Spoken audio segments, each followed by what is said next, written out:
Welcome back, guys. So many of you are asking me to make a video on Pascal's triangle. So here we are. All right. So before moving on to what Pascal's triangle is, let's say why we need to use it, right? Because that is the reason why we are studying it. So firstly, anytime you encounter a question that requires you to solve some binary coefficient, and you need to pick some values, some r values from n values, then just know that there's a simple solution, and that is Pascal's triangle. Okay, so I'll just give you an example. Generally, we encounter this line NCR, which means that we have to pick R object from n number of objects, right? And what is how do you solve it? It's simple, that its value is n factorial and divided by what? N minus R factorial multiplied by R factorial, right? This is the value of NCR. So suppose we have a large value. We have a value like this, 1000 C, 1000 C, and let's say 498, right?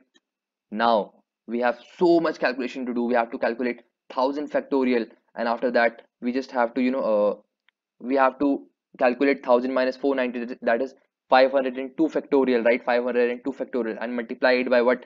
498 factorial. So we have to calculate 1000 factorial. That is a lot of work, that is a lot of calculation, that is you need a lot of memory space to store it, because it will give you, I don't know, when you calculate just a when you calculate even 100 factorial, the digits go to almost 198, right? So just imagine when you calculate 1000 factorial, what will happen, right? And then you have to calculate 502 factorial again, and then 498 factorial again. So how much calculations do you need to do? But and on top of that, actually, when you are when you encounter such questions, they even give you multiple test cases, that suppose they'll say that you have to actually calculate this 10 times. So every 10 times there's a different there are different output, like 5 and 6 and 7 and 4, and this keeps on going on till 10 times, right? So that is why we use Pascal's triangle whenever we have so much calculations, when we have to calculate NCR and a lot of times, because we don't want to waste our time in calculating the factorials only, right? So now I'll show you what Pascal's triangle is. Pascal's triangle, actually, I think you might have even solved it when you were, in your first year of BTech or 12th class. Then the first thing that we were taught was to print patterns, right? In order to get a better understanding of loops. So I don't know, but I think you might have even printed it. So I'm so sorry. This this simple looking pattern, this is your, not 4, it will be 3 and then 3 and then 1, and after that 1 and 4 and 6 and 4 and 1. Okay, so this is your Pascal's triangle, right? It seems very simple, but now let's come up to important part for us. The row, the indexing, it will start from 0. Okay, so what do I mean by 0? That this will be 0th row, this will be first row, this will be second column, this will be third column, sorry, this will be third, and this will be fourth, right? And same thing will be on top, 0, 1, 2 and 3 and 4. Okay, now let's see the magic of Pascal's triangle. So suppose you want to calculate, let's say 3c, sorry, 3c and 1, right? Now generally what do you do for this? You will calculate 3 factorial, right? 3 factorial will give me 6, divided by 3 minus 1, that is 2 factorial, that will give me 2, into 1 factorial, that will give me 1. So the answer is 3, right? Now for Pascal's triangle, you just create a 2D list. Let's say that it's Pas P, and this 3, that is the n, you will pass it as a row, and this one, that will be the R NCR, right? We are following that pattern. So this will become the column, and now just you have to look at 3c1, that is sorry, the third row and the first column, and our answer is 3, right? In just order 1, we are able to get our 3c1. And yes, we'll have to calculate this beforehand, but if even if we have n number of test cases, we just need to calculate it once. So just assume, just imagine actually how much time complexity we are reducing it by, right? Instead of solving it every time, instead of calculating factorials every single time, we are just calculating our Pascal's triangle once, and after that we are just using indexing to get our value in order one time. Okay, let's just take another example, right? Suppose you have to calculate 4 C2. Okay, now what is this? 4 factorial will give me 4 into 3 into 2, that will be 24, right? 24 divided by 4 minus 2, that is 2 factorial, into 2 factorial. So 2 into 2, that will give me 4. So 24 divided by 4, 6. But instead of going through all this trouble, what I need to do is I'll just pass 4 as a row and 2 as a column. And now 4 and 2, and we have our answer 6. All right, it's so simple. So I think by now you know how we are going to use Pascal's triangle, and now we just need to print this Pascal's triangle, and for that we'll just look for some patterns. I hope you have you have watched logic pyramids, because we'll do the same thing that we did there. All right, so I'll just uh, give them an indexing. The reason I do this is because after that, searching for patterns becomes a lot easier. So just give me a second. All right, now I've done with the Pascal's triangle, and I've just done the indexing because it helps me analyze better that what pattern they are following. It's not important to copy this example, but it's really important to learn how I'm doing this, because you'll encounter many such questions where you have to print pattern, because it actually shows your logic skills, sort of how you approach these questions. So let's see. I'll be finding patterns. So the first thing that I notice is that these ones, the basically just imagine that this is a right angle triangle, right? And this hypotenuse and this perpendicular, both of them are one. They are always one, and they will they will always be one. Why? Because we know that NC0 and NCN is 1, right? The value of this and this will be 1. So since we know that Pascal's triangle's purpose is to calculate NCR, so let's just take advantage of these few facts, right? So now we know that these will always be 1. So I've come up with my first condition, and what is that? It's that if my column is 0, or my column equals to row, right? These are my rows, 0, 1, 2, 3, 4, and the top line, these are my columns, right? So if my column is 0 or my column is equal to row, then what will be my value? My value will always be 1. Okay, great, simple, right? Now let's move on.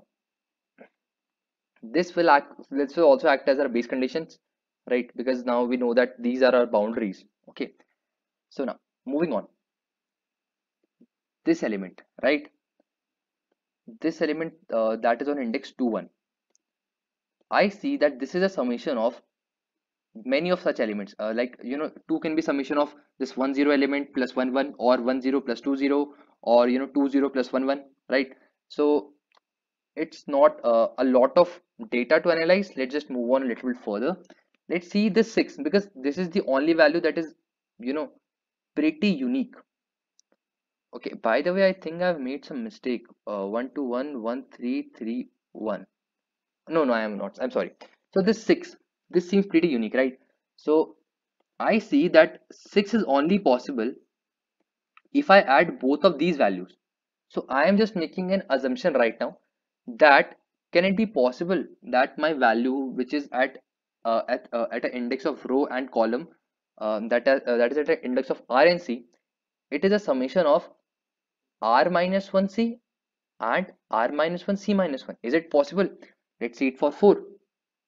Is 4 a summation of both these values? Yes, it is, right? And what I'm saying right now is not just on the analysis of this fact that I've just watched here. It's also based on the on the properties of NCR. This is actually a property of NCR, which states that the NCR of a value is always equal to what? It will always be equal to n minus 1 C R plus n minus 1. This is a proven fact, right? So I'm just taking advantages of all these knowledges. So n minus 1 CR plus n minus 1 CR minus 1 will always be equal to NCR, right? And that is exactly what I have found it here. So if you want, let's just take an example for better understanding. Okay, 4C2. Okay, I say that 4C2 is will be equal to what? 3C2 plus n minus 1, that will be 3, 3c and 1, 3c and 1. Okay, so what is 3c2? 3c2 means 3 factorial divided by 2 factorial into 1 factorial. So that will give me 3 plus what is 3c1? 3 factorial divided by 1 factorial into 2 factorial. That will again give me 3. Is it this is equal to 6? And what about 4c2? We have already calculated this before, that 4c2 is equal to 6. And by the way, I'm not just proving, I'm just showing you that this is true. Okay, this is already a proven fact. So I'm just taking advantage of this situation. And I have my another conditions. I have my another condition. What is that? That it states that my value will always be equal to what? It will be equal to answer of, sorry, not answer. It will be equal to, wherever we store it. I'll actually just say that I'll store it in answer, right? Not ask, actually, I'll just say that I'll create this Pascals, right? I'll just say that Pascals. Sorry for the confusion. So this value, it will always be equal to Pascals of row minus 1 and column minus 1. I can even say that Pascals of row, for a particular row and column, it will always be equal to row minus 1, column minus 1 plus Pascals of row minus 1 and just column. Okay, and if these two conditions, they are more than enough, they are more than enough for me to calculate my to print my this Pascal's triangle. Okay, now all right, so if you actually look Pascal's triangle up anywhere over the internet, what they mostly do is they create a list, they create a 2D list, and they just multiply it the row into 0 into n, and then they just multiply the columns into 0 into n. So this will create a matrix, a 2D matrix of n into n. But I personally don't like this because I only need half of this 2D matrix. I'm wasting the space of half of my 2D matrix, and I don't want to do that. So what I'm going to do is what I will be doing is I'll just make, actually, you know what, let's just start the coding part. Okay, why wait for all these nuisance? Okay, so what I'll do is I'll create a Pascal's a list, okay, a one day list right now, and after that I'll iterate for row, and let's just say that I have a number n. It will denote me the size of the triangle. Okay, so initially let's say that this is 5. Okay, just for the sake of simpler purposes. Okay, now let's start our coding. Let's forget all of, actually no, we'll use it, so no, they don't need to forget. Okay, so let's start for row in, from where to where will if we want to create that is of size 5, so we'll need to go till 5 plus 1. Okay, for row in range of n plus 1. Okay, we'll go till the end. Okay, cool. And after that I'll create a temporary list, and I'll after that after one after the iteration of my column part, I'll append this temp in my Pascals. And after that, actually I'll show you in the printing format that how what I'm doing is how it is better for my memory optimization. Okay, so my temp will be equal, right now it's empty. Okay, then I'll start iterating in my column. So for column in the range of, it will only be in the range of row. Why? Because if the row is 1, then my column is going only till 1, right? That is the basic fact of any this right angle triangle we see, and we have solved this many times. Okay, so if the row is going till 3, my column is going till 3. If my row is going till 4, my column is going till 4. Because this is a diagonal, and diagonal means both of the values are index, both of these row and column, they should be equal, right? So okay, so for column in range of row plus 1. Okay, I know it's getting a little bit messy, but let's try to learn it. Okay, sorry. uh, for column in range of row plus 1, right? Now the conditions that I have written beforehand. Okay, so this if condition, this Pascal's condition, and all of these, I'll use them, not in this exact way, because right now I don't have a row and column, because I'm going to append this. So I'll just store my the calculated value in a temporary variable, that is val. Okay, and I'll do the same for this. Okay, and once I have done calculating my value, I'll just append it. I'll append my temp, my value in temp, and after I'm done iterating through the whole column part, I'll append my temp in my Pascals. This will help me save a memory by a lot. Okay, if we can optimize it, then why not? And it's not like it's very much complicating. Okay, so this is the complete code for printing your Pascals, right? Okay, anything else? Let's check a dry run. Okay, so when we'll start from this. Initially, our row and column will be 0 0.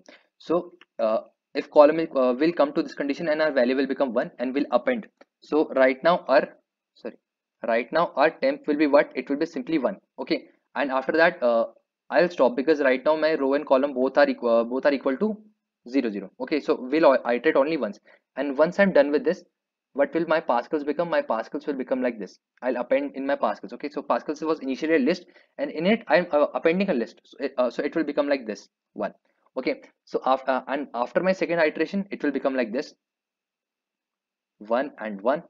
After my third iteration, it will become like this 1 2 and 1. Okay, so this will be the situation of Pascals. And as for how I am able to easily access it, I can. Why? Because what I need to access is stored in the previous row. If I am currently in second row, second row right now is not present in the Pascals list, right? Because right now I have not appended the temp. All the values are stored in temp, but I have not appended the temp in Pascal. So I don't have any way of storing temp. So what I did, but I have stored the previous row in my Pascals already. So now I can access the previous value, and what I need is, so if I'm calculating 2 1, I only need my previous row, right? And I have that. So that is why I was easily able to access my previous row. Now let's try to execute our code. Okay, let's run our code. See if there's any error or not. Okay, no error, but the printing seems to be a little weird, but we know that this is correct. So I'll do one thing. I'll just print it in a better format. How to do that? For I in Pascals, right? This will give me the list, and I'll then just print I. Okay, let's see if it works or not. Wait, great. We have this 1 1 1 1 1 2 1 1 3 3 1 1 4 6 1. Or okay. So after that, suppose I want to just calculate. I want to calculate. Let's say 10C8. I don't know. I don't want to calculate the factorial of 10 and then factorial of 8. So what do? I just do this. Okay. Now I'm just having a little bit of fun. So I'll just print what Pascals, and I want to create 10C8, right? So 10 and 8, and let's print the value. Our answer is 45, and I think it is correct, right? It should be correct. Okay. Actually, I'll just take it for a lower value. 4C2, because actually I'm getting a little bit confused. I'm so sorry. Doubts occur when you are coding. Okay, so 4C2, 6 answer. Okay, so it works perfectly. And this is our code, our logic, our approach for Pascal's triangle, and I hope you enjoyed it. And if you did enjoy it, like, comment, share, subscribe, do everything that you can. And if you have any doubt, feel free to answer them in the ask them in the comment section, and I'll answer as many questions I can. And thank you for watching this, guys.